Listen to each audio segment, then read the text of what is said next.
আজ ভেবেছিলাম সম্পূর্ণ অন্য একটা বিষয় নিয়ে আলোচনা করব, কিন্তু করছি অন্য জিনিস। কারণ সময় গেলে সাধন হয় না।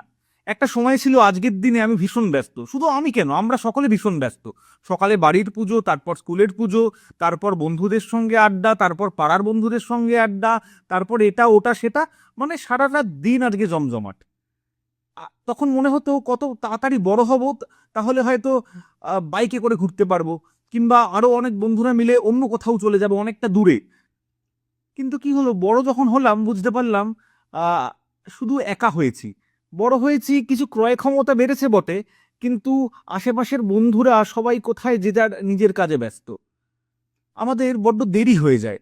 তাই সময়ের কাজ যদি আমরা সময়ে না করি, যদি ফেলে রাখি পরে করব বলে, সেই সময় আর ফিরে যাওয়া যায় না, সেই আনন্দ আর থাকে না, সেই আহ, আহ, উদ্দীপনা আবেগ কিছুই প্রায় থাকে না।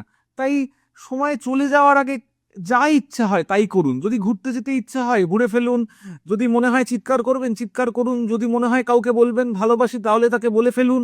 কারণ সময় চলে গেলে শুধুই আপনার বয়স বেড়ে যাবে, কিছুটা হাঁটলেই আপনি হাঁপিয়ে যাবেন, আর দৌড়াতে পারবেন না, সিঁড়ি দিয়ে উঠতে পারবেন না, চাইলেই কোনো বন্ধুর সঙ্গে গিয়ে আড্ডা মারতে পারবেন না।